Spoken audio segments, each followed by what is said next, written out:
So I don't know if I told you this one, but Tales of My Strange Friend Damien. Damien, whom I loved, he believed that he was incredibly intelligent, and he was. He was smart, bit of an asshole, but smart. But kind of. He was a computer and maths guy, but not, shall we say, smart in the ways of the world or anything that didn't involve running electrical current through a computer, to be honest. But so we're playing my friend Roni's Han campaign. Now, everyone started as peasants. We're basically surf level, so we had nothing, nix, nada. So the weapons in the party are quarterstaffs and slings because they're kind of free. Clothing is like it was the cheapest possible peasant clothing with holes through it. And I think I had pioneered a great new style where I'd found you could get two kind of second grade ratty tanned sheepskins with the wool on. You just basically tie them or stitch them at the shoulder, drape that over your head with your head coming out the top, and just run a rope belt round it, and that's kind of what keeps you a bit warm. Yeah, I think straw sandals and this sort of stuff. So it's like, yeah, we're living high in the hog there. But food. Now the umpire was very, very, very good on keeping track of what you ate. He's got a little thing. Are you getting some kind of protein? Are you getting some kind of grain? Are you getting some kind of like vegetable or things with vitamins in it? He's actually keeping sort of track of this, and this can affect your health. The first time I went out on this, I had sort of thought that we would get some kind of like basic equipment given to us. So, all right, well, haven't got much money, so I'll take these clothes and this and that, and I'll take some lentils and some beans. Beans are actually pretty good protein, so are lentils. I'll take those along, and I guess I'll that's what we'll be eating. But I thought we came with like cooking bowls and things like that. No, we didn't. So all right, what are you eating that night? So well, I got lentils. All right. Well, so do you have a cooking pot? No, I thought we just kind of got camping gear. No, you only get what you bought. Oh well, I don't actually have a cooking pot. All right, time for dinner, lentils. So okay, got me. But because it's been going on, Damien comes up with an idea for his next character, and it's like, right, I, being an intelligent person, I am going to take some equipment cheaply available to a peasant like this, but I'm going to make stuff that actually provides actual food, without having to screw us up by having to spend time. Says, hey, what are you doing? Says, I am taking a ferret. So when we camp for the night, I will go out with my ferret and I will go hunting for rabbits, and we'll be able to feed ourselves with rabbits from the landscape itself. Food from the land. Says, all right. Well, says, what are you getting? So, well, I need something to carry the ferret in. So he looks, and baskets, because we only had like about 2 or 3 pence to spend, and it's like, oh, baskets are actually worth a bit because some work goes into it. Plus, you thought, oh, hang on, ferrets have got really sharp teeth, can they? Well, you'd like me to take a basket, wouldn't you? Because it could chew its way through, and you want to remove the ferret. That's what you want to do, because you're the umpire. He wanted to inflict starvation on us, but now I've terrorized him with my brilliant ferrety goodness. Says, no, I won't take a basket because you'd like that. I will take an urn. I'll take an amphora. Says, an amphora? Yeah. You can get amphora fairly cheaply because they're ones that have had something in them. They're kind of almost like cheap packaging in this era. Says, yeah, they are. Okay, so I'm just getting like an old empty amphora, and that's where the ferret goes through the neck. As you remember, an amphora goes kind of this way, and stop getting out. Right, so you've written all this, and you've got a way of stopping the ferret from getting out. Yes, of course I am. I'm a computer scientist, goddammit. All right, so we go run through the wilderness, camping for the first night. As the umpire says, good. So, Damien, what's happening? I says, well, I'm going hunting with my ferret. All right. So, Damien, your equipment, please. Now, all equipment is written on cards in this, and containers were an envelope, which you put equipment cards in. It was a really nice system because sometimes you could forget what's in what containers and these sorts of things. So it was a not really nice idea. So Damien hands over this this envelope, and the envelope says amphora with cork. And the umpire looks at this and, with cork? Well, yeah, to stop the ferret getting out. What? Yeah. I take the amphora, I put put the ferret in it, down the narrow neck, and cork that thing closed. He's not getting out. So you've been walking all day with the ferret in the corked amphora? Yes. Good. All right. So, okay, Damien. So how do you go about this? Well, I think what you do is you find like rabbit warren with all the rabbit holes, and they've got several, and they've often got escape routes. So what I do is I take nets and I peg them out over the different potential rabbit escapee routes. Okay, so you do that, and then there's one that the ferret has to go in through. So I take my amphora and take the cork off. Go! He says, right. So you've done all this. Everyone's gathered around to watch. You take your amphora, yeah. And this ferret goes, plop. So how's it doing? It's just lying there. Why isn't it moving? It's dead, Damien. It's very, very dead. This is an ex-ferret. Looks in the van for, was there something in there that killed it? I was like, well, technically yes. CO2, you raging moron. Hi, I'm a computer scientist. There's other great moments. Tim, if he's out there. I liked that. You would keep track of injuries and all sort of stuff. And Tim, we've fought some, I think we fought some wolves and things. So Tim was trying to climb away from the walls, and these wolves had gotten around his calves and ankles and done some terrible, teary, gougy, teethy wounds to his calves and ankles. Oh, right. Well, we've got this message that has to be delivered. It has to be delivered. So we've got to be fast. So we found there was a monastery nearby. So it's like, well, we carry Tim over there and say, look, hi, we have to go for, oh God, what's it going to be? It's going to be easily 4 weeks to get to where we're going, marching through the wilderness, and probably take us 4 weeks to get back. So 2 months.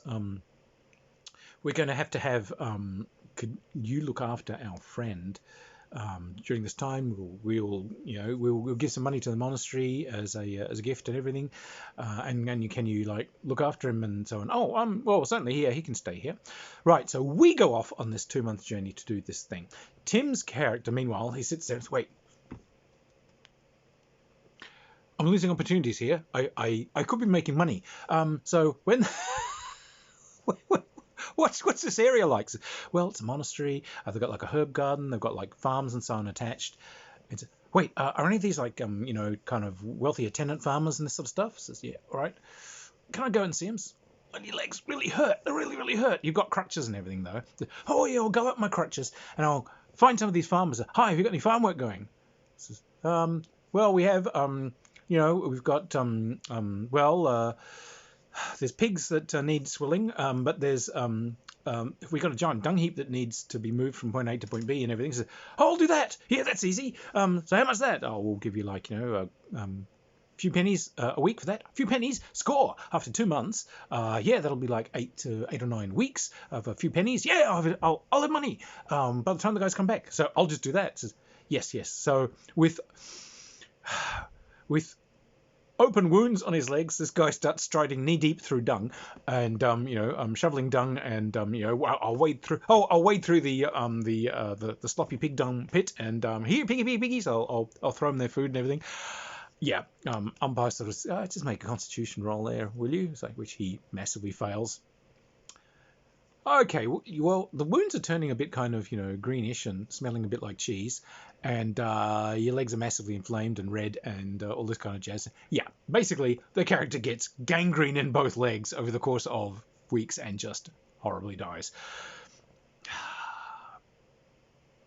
Another genius in making, but we come back from this mission. Good, we come in. Hi! Well, how's our friend? Let the monk say, yeah, about your friend. Yeah, sorry, he got away from us, and yeah, he died. So, oh, he did what? Yeah, but we've kept his equipment here for you, his friends, and okay, so everyone performs the solemn party activity of divvying up the dead guy's equipment. So he's in there, and there's all of these there's all of these containers and things. All right, and one of them says metal cage. Metal cage? This envelope says metal cage. Oh, we open it up, and it says, what's in there? And there are cards, and it says, oh, one live rabbit, one live rabbit, one live rabbit, one live rabbit, male, male, male, male. Oh, okay. There are 3 male live rabbits just in this metal cage, which has just been left in this room. This guy's been untent. You know, where he's staying, they just sadly locked the room and left all the stuff there. It's like, hang on, 3 live rabbits are in a metal cage. In a metal cage for 2 solid months, no food. Says no water. Says, oh, okay. Well, I said, well, no, actually, there aren't 3 live rabbits there. There is, however, the skeleton of one slightly larger rabbit and a few bits of bone and fur from it. It's just, you know, eating the others in a desperate attempt to survive. Jesus. Oh, God. Some of the stuff that's coming out in that campaign, there were some geniuses there. Derek, my old friend Derek, he, we were on a mission through the desert, through the mighty desert. So everyone's decided, okay, this desert is really, really, really bright and burny and ow. So, I know what we will do is we will march through the night, and then at dawn we find the best possible place to camp, and we will camp, set up all of these shade tents and all that sort of thing, and we will camp through the heat of the day, because we don't want to be marching through the heat of the day. Right, but Derek, on the other hand, says, wait, we're heading for this ancient ruined kind of pyramid-y thing, and there'll be treasure inside there. If I get to it first, I won't have to divide it up with the rest of the party.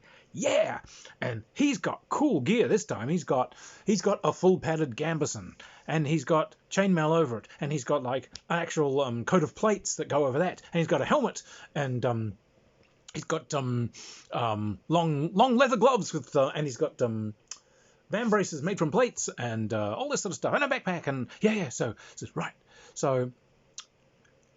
He sends the umpire a little note saying, good, I'm going to wait until the party beds down in the day, and then I am going to race ahead, and I'm going to head for the pyramid. Okay. Do you have any navigational stuff or anything? Because the map, one of the other characters have it, and one of us, me, I think, had a compass, which is how we're making our way around. And of course, I am not wearing metal gear because... don't try taking magnetic compass readings while wearing a sort of, you know, iron plate. But my character is actually the one who's drawn first guard duty. So everyone else has gone to bed. My guy or my gal is sitting up there, and so, you know, you look around. Derek's character's bedroll is empty, and there's a line of footprints just heading off into the sand. Says, well, we were supposed to be going northeast to this dungeon. Where's this going? Says, well, kind of, sort of north. Ish, kind of in the direction you had been going, but you can see it's meandered a bit. It's gone over a dune, and it's what's he doing? So I woke one of the other characters, I think it was Tim's, and just, hi, could you take over my guard duty?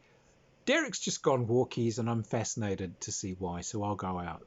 Oh, okay. So I take, you know, the big water skin, and I've got a parasol.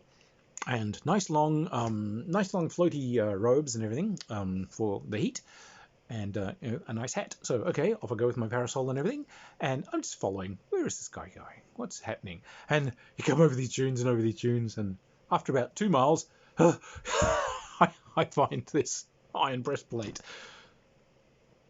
Okay, all right, and still footmarks going off across the sands. Oh yeah, they're staggering a bit now. Okay, keep going. Right, yeah, I find a helmet. I find band braces. A mile further on, you find a suit of chainmail. You find a backpack. Now the marks, they're more kind of crawling hand over hand. That sort of thing. And you finally find Derek. He's still cooking like a turkey inside this complete heavy padded gambeson. He's got the padded cap, he's got the full-length padded sleeves, he's got the padded trousers, he's got the whole thing. He's crawling hand over hand through the baking Sahara hot desert. He hasn't brought any water with him or anything, because he didn't want to take the water because someone would notice it. And yeah, all right, my character just bobs down next to him and says, "Hi, Derek, how you doing?" Fine. Why wouldn't I be fine? Okay. Where are you going? Oh, nothing. No, I don't want to tell him I'm going for the treasure. It's like, so he just sort of said, "Oh, I'm just going out. I'm just scouting." "You're just scouting? So you're perfectly happy where you are?" "Yeah, yeah." "Can I get you anything? Do you need anything? Is there anything I can do to help you?" "No, no, no, no, no, no, no. I'll be all right alone. It's better if I'm alone because, that way I can scout." "So you're perfectly happy? I should just go back?" "Oh, yeah, do. Okay, fine. Sure." So I just go back the way I've come. Well, gear's really expensive in this game, so look, I'll pick up that chainmail and throw it over one shoulder, and I'll loop his backpack over one arm when I get to that, and I'll pick up the van braces and the helmet and the breastplate as I make my way back. I'll just put them in a big string bag that I've got with me. I'll just put them in that and just kind of carry them, come drag them behind me. I'll walk the few miles back to everyone else, drinking copiously from my huge water skin of water as I go. Get back to camp. Says, "What is it?" Says, "Derek's gone scouting." Yeah, when we got up in the evening, we followed that vague trail. It went.